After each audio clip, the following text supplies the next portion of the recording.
पाकिस्तान से आया ड्रोन, ये बड़ी खबर हम आपको इस वक्त की बता रहे हैं। पाकिस्तान से एक ड्रोन आया, बीएसएफ ने इसको कब्जे में लिया है।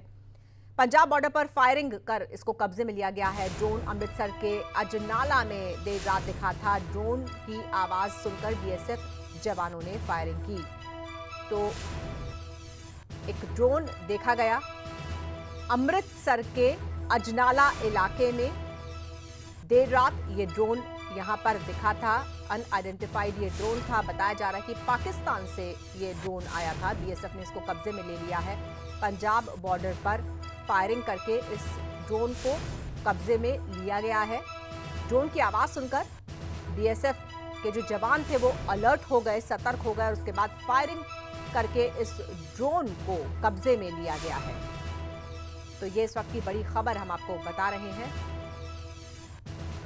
और अमृतसर संवाददाता नकुल शर्मा इस वक्त हमारे साथ फोन लाइन पर मौजूद हैं। नकुल, क्या खबर मिल रही है इस ड्रोन से संबंधित?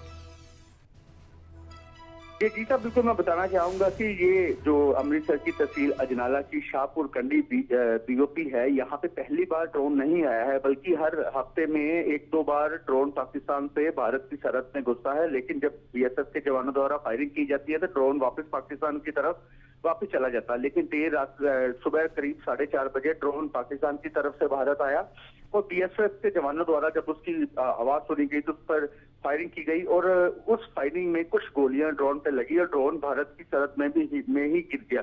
हालांकि अभी उस ड्रोन को कब्जे में ले लिया गया है। बीएसएफ के जो आला अधिकारी मौके पर पहुंचे हैं और आसपास के एरिया की सर्च की जा रही है, क्योंकि ऐसा अनुमान लगाया जा रहा है कि ड्रोन के जरिए हथियारों की तस्करी या फिर हेरोइन की खेप भी आ सकती है। सो बीएसएफ के जवान आसपास के एरिया में सर्च अभियान चलाया जा रहा है। उन्हें आशंका है कि इसके साथ बंधा हुआ जो भी सामान होगा वो आसपास के एरिया में ही गिरा होगा, तो इसलिए सर्च अभियान भी चलाया जा रहा है। और कुछ ऐसा जो संदिग्ध हो इस ड्रोन के बारे में?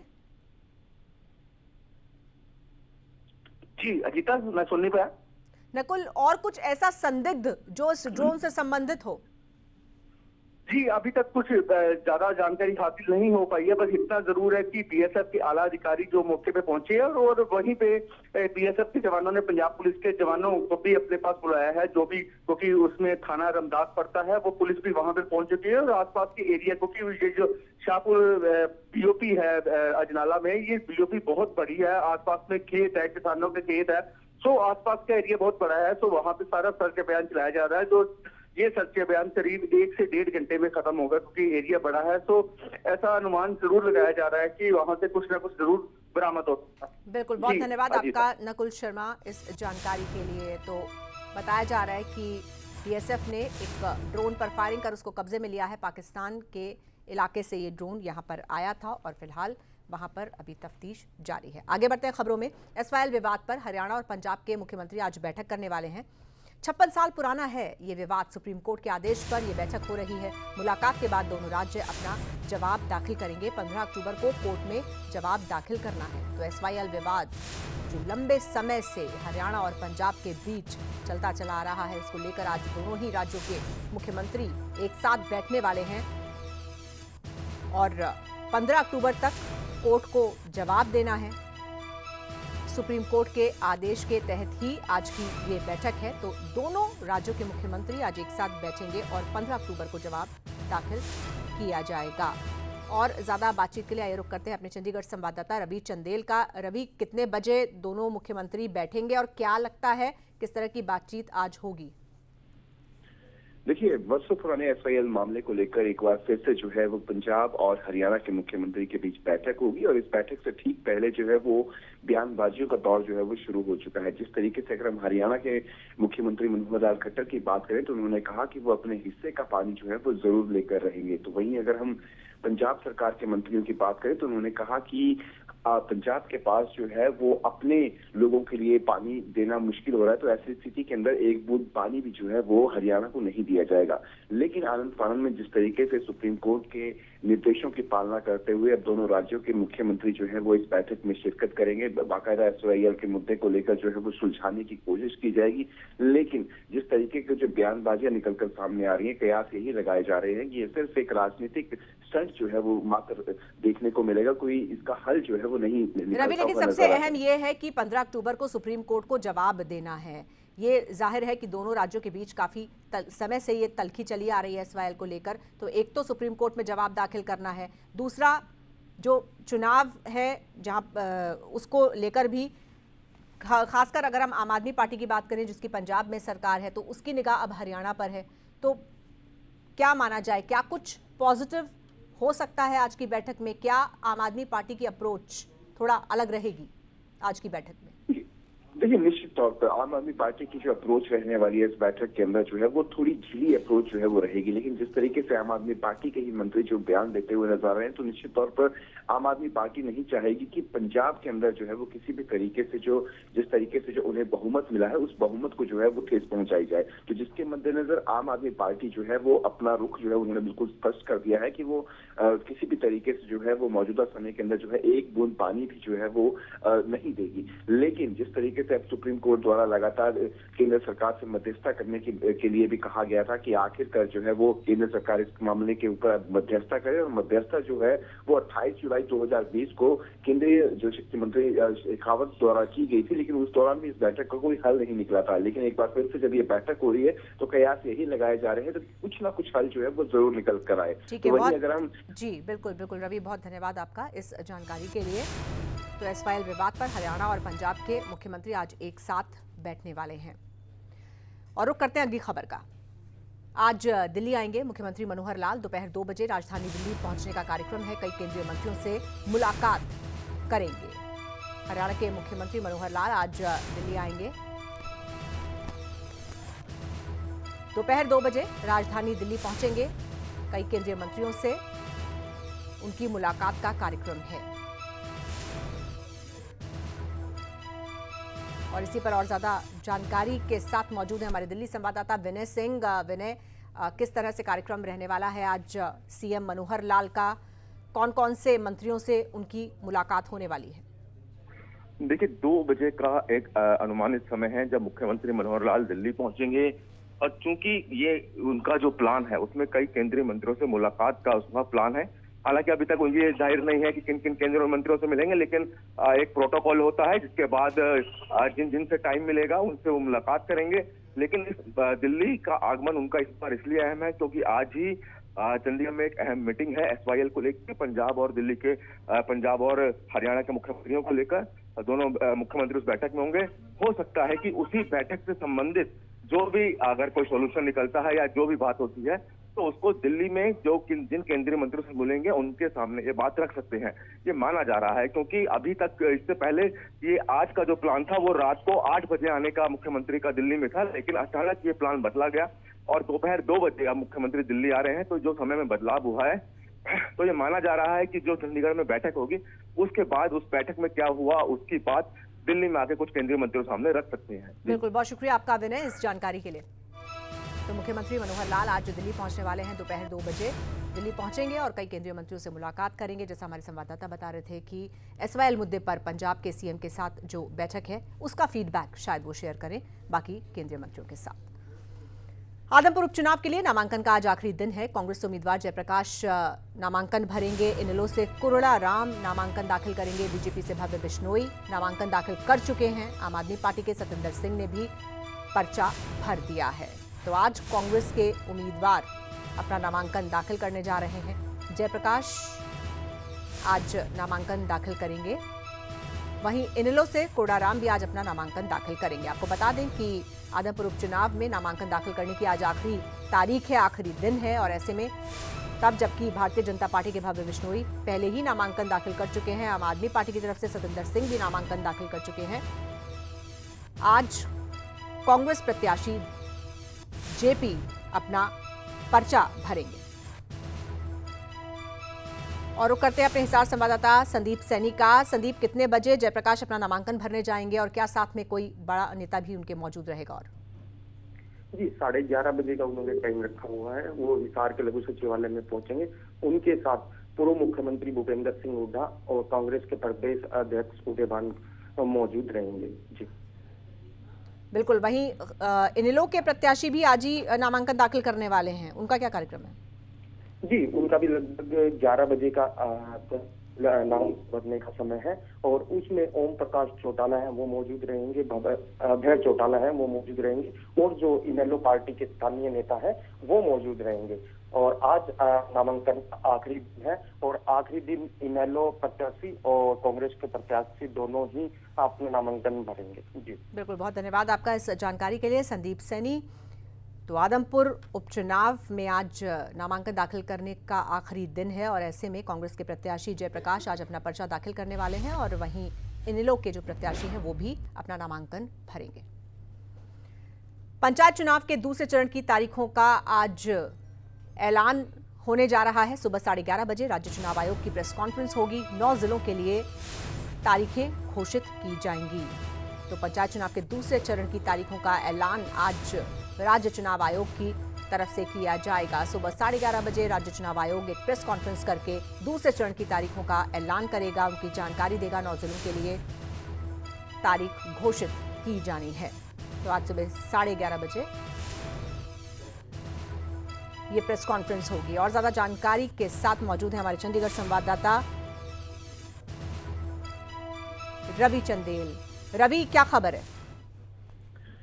देखिए, पंचायत चुनावों के दूसरे चरण के मतदान के शेड्यूल को लेकर जो है वो आज ऐलान किया जा सकता है। इसको लेकर बाकायदा राज्य चुनाव आयुक्त धनपत सिंह जो है वो राज्य चुनाव आयोग के कार्यालय पंचकुला स्थित कार्यालय में जो है वो प्रेस कॉन्फ्रेंस करेंगे और प्रेस कॉन्फ्रेंस से ठीक पहले जो है वो निर्वाचन अधिकारियों से बैठक की जाएगी। आखिरकार 30 नवंबर और 30 अक्टूबर और 2 नवंबर को जो मतदान हो रहे हैं उसके मद्देनजर वो बैठक ली जाएगी और बैठक के बाद ठीक बाद दूसरे चरण के मतदान के लिए जो है वो प्रेस वार्ता की जाएगी। आपको बता दें कि दूसरे चरण के लिए जिस तरीके से कयास लगाए जा रहे हैं कि दूसरे चरण के लिए भी 9 जिलों के अंदर जो है वो मतदान करवाए जाएंगे। इन 9 जिलों को लेकर जो है वो खास तौर पर अगर हम बात करें तो अंबाला, चरखी दादरी, गुरुग्राम, कैथल, कुरुक्षेत्र, रेवाड़ी, रोहतक, सिरसा व सोनीपत जिला जो है वो इसमें शामिल है। इसके अलावा जिस तरीके से प्रदेश सरकार द्वारा जो निर्देश पारित किए गए थे कि 30 नवंबर से ठीक पहले जो है वो सूबे के अंदर जो है वो पंचायत चुनावों को पूरा कर लिया जाए, तो निश्चित तौर पर तीसरे चरण के चुनाव भी जो है वो ठीक दूसरे चरण के चुनाव के बाद जो है वो तीसरे चरण के चुनाव जो का शेड्यूल जो है वो भी जारी हो जाएगा। जी बिल्कुल, शुक्रिया आपका रवि इस जानकारी के लिए। तो पंचायत चुनाव के दूसरे चरण की तारीखों का आज राज्य चुनाव आयोग ऐलान करने जा रहा है। हिमाचल प्रदेश में आज प्रियंका गांधी की रैली होने जा रही है। सोलन से हिमाचल प्रदेश में चुनाव प्रचार का शंखनाद करने जा रही है कांग्रेस पार्टी। सोलन में परिवर्तन प्रतिज्ञा रैली को आज प्रियंका गांधी संबोधित करने वाली हैं। कांग्रेस के दिग्गज इस रैली को कामयाब बनाने में जुटे हुए हैं। तो हिमाचल प्रदेश में आज प्रियंका गांधी की रैली होने जा रही है। परिवर्तन प्रतिज्ञा रैली नाम दिया गया है इसका और सोलन में इस रैली का आयोजन किया गया है। कांग्रेस के तमाम बड़े नेता कोई कोर कसर नहीं छोड़ रहे हैं इस रैली को सफल बनाने में। तो प्रियंका गांधी की रैली है आज सोलन में। यहां से चुनाव प्रचार का शंखनाद कांग्रेस पार्टी की तरफ से कर दिया जाएगा। परिवर्तन प्रतिज्ञा रैली को संबोधित करेंगी प्रियंका। और रुक करते हैं सोलन संवाददाता विशाल का। विशाल, ये बताइए कि कितने बजे ये रैली रखी गई है और किस तरह से कांग्रेस पार्टी के जो तमाम नेता हैं, कार्यकर्ता हैं, वो इस रैली को कामयाब बनाने की तैयारी कर रहे हैं? जी बिल्कुल, जो आज प्रियंका गांधी का कार्यक्रम है वो 12 बजे का है। 12 बजे वो सोलन पहुंचेगी और सबसे पहले जो यहाँ की कुलदेवी है शुलनी माता, वहां पर वो जाएगी और वहां पर शीश नवाजने के बाद वो सभा स्थल पर पहुंचेगी, जहां पर आज कांग्रेस ने जो अनुमानित है उनका कहना है कि करीब 20 से 22 हजार लोग यहाँ पर जुटेंगे। और इसकी तैयारियों में जो है राजीव शुक्ला हैं, प्रतिभा सिंह है, मुकेश अग्निहोत्री है, सुधीर शर्मा है, संजय टंडन है, जितने भी तमाम दिग्गज है वो यहाँ पर पहुंचे हैं। और सबसे बड़ी बात है कि जो कांग्रेस के और भी नेता हैं, चाहे वो सचिन पायलट हैं, वो भी आज यहाँ पर सोलन में आ रहे हैं। 2-3 दिनों से ही तैयारियां यहाँ पर जो है काफी तेजी से चली हुई है और जितने भी बड़े बड़े नेता है उनका जमावड़ा यहाँ पर लगा हुआ है। रात भी करीब 1 बजे तक जो तमाम बड़े नेता थे वो वहां पर इसकी तैयारियों का जायजा लेते रहे और उन्हें पूरी उम्मीद है कि जो ये प्रतिज्ञा परिवर्तन रैली है ये कांग्रेस को सत्ता में लाने की जो जद्दोजहद चली है उसमें वो जरूर कामयाब होगी। जी बिल्कुल, बहुत धन्यवाद आपका विशाल वर्मा इस जानकारी के लिए। तो कल प्रधानमंत्री नरेंद्र मोदी की विशाल जनसभा थी, भारतीय जनता पार्टी की बड़ी रैली थी और उसके ठीक एक दिन के बाद आज प्रियंका गांधी हिमाचल से चुनावी शंखनाद करने जा रही हैं। और अब बात पीएम मोदी के हिमाचल दौरे की। पिछले 10 दिन में प्रधानमंत्री मोदी दूसरी बार हिमाचल पहुंचे थे। प्रधानमंत्री ने दीपावली ही हिमाचल पर तोहफों की बरसात कर दी। करीब 8,000 करोड़ रुपए के विकास परियोजनाओं के उद्घाटन और शिलान्यास के अलावा देवभूमि की कनेक्टिविटी बेहतर करने के लिए ऊना से दिल्ली के लिए वंदे भारत एक्सप्रेस ट्रेन को भी हरी झंडी दिखाई। दीपावली से पहले देवभूमि को पीएम का तोहफा।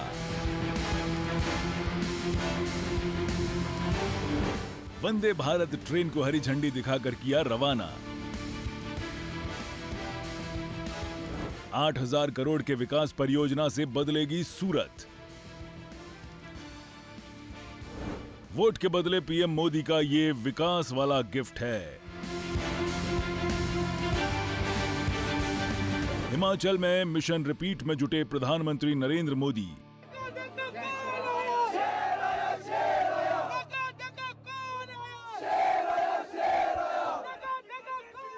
अभी ज्यादा दिन नहीं हुए हैं जब पीएम मोदी ने विश्व प्रसिद्ध कुल्लू दशहरे के मौके पर हिमाचल पहुंचकर चुनावी शंखनाद किया था।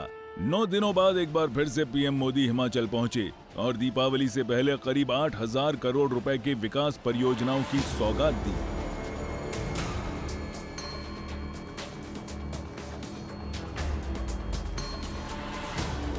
ऊना पहुंचे पीएम मोदी ने सबसे पहले वंदे भारत ट्रेन को हरी झंडी दिखाकर रवाना किया।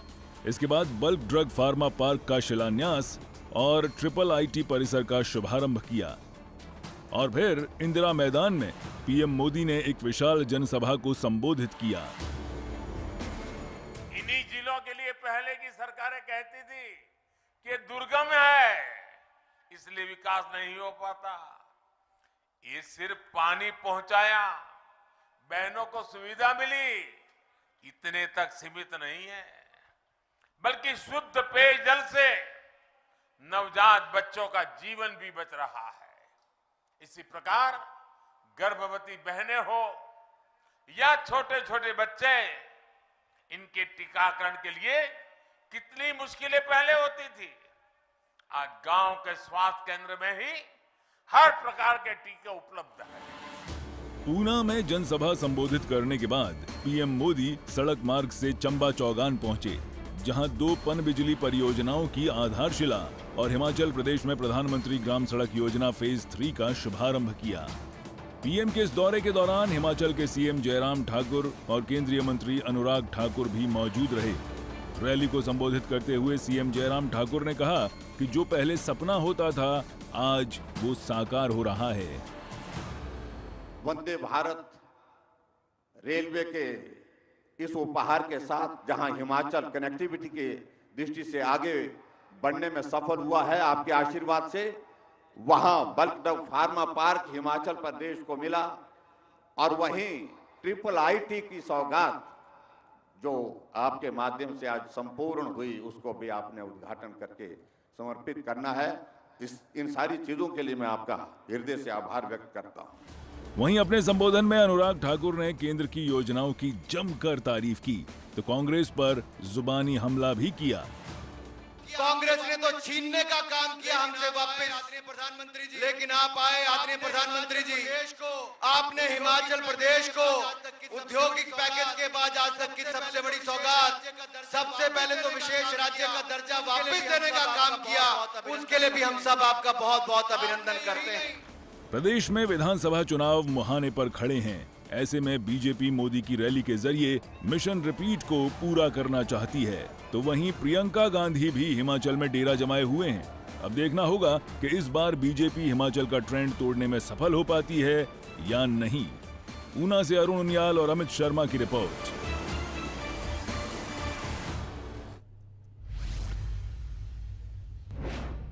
वैसे तो हिमाचल का मौसम सर्द है, लेकिन चुनावी पारा यहाँ पर काफी तेजी से चढ़ चुका है। चुनाव की गर्माहट साफ तौर पर महसूस की जा सकती है। वंदे भारत एक्सप्रेस ट्रेन का चंडीगढ़ में सीएम मनोहर लाल ने स्वागत किया, साथ ही अंबाला तक सफर भी किया। वहीं हमारे एसोसिएट एडिटर राज ठाकुर ने उनके साथ खास बात की, देखिए।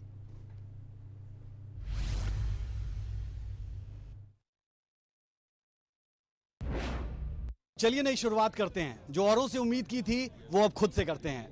इस वक्त हम वंदे ट्रेन में हैं और वंदे ट्रेन की तस्वीरें आप देख पा रहे हैं। दिग्गजों की फौज है। मैं चाहूंगा कि आप बाहर का नज़ारा ज़रूर पहले दिखाएं कि कितना खूबसूरत ये नज़ारा है। और जो लोग चंडीगढ़ से चलेंगे और अंबाला से होते हुए दिल्ली पहुंचेंगे, उनके लिए बेहद खूबसूरत ये जर्नी रहने वाली है। सीएम साहब हमारे साथ हैं। हमारे साथ केंद्रीय रेल मंत्री अश्विनी वैष्णव जी भी है। अश्विनी वैष्णव जी, सबसे पहले आपसे जानना चाह रहा हूँ, कितना बड़ा ये चैलेंज था और उस चैलेंज को पूरा करने के बाद क्या फील?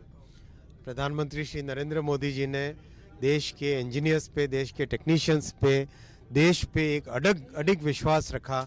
इसी अडिग विश्वास से बनी ये ट्रेन 75 ट्रेन की कड़ी में चौथी कड़ी है। आज प्रधानमंत्री जी ने स्वयं ऊना हिमाचल से इस ट्रेन को फ्लैग ऑफ किया है, वंदे भारत ट्रेन को फ्लैग ऑफ किया है। हिमाचल को, पंजाब को और हरियाणा को बहुत बड़ी सौगात है। नया चैलेंज भी रहता है जब उम्मीदें बढ़ती है, तो बुलेट ट्रेन की तरफ और हिमाचल में और कनेक्टिविटी बढ़े, उसकी तरफ किस तरीके से जाने वाले हैं, क्या प्लान्स है? नई टेक्नोलॉजी जब आती है तो स्टेप बाय स्टेप इम्प्रूवमेंट होता है।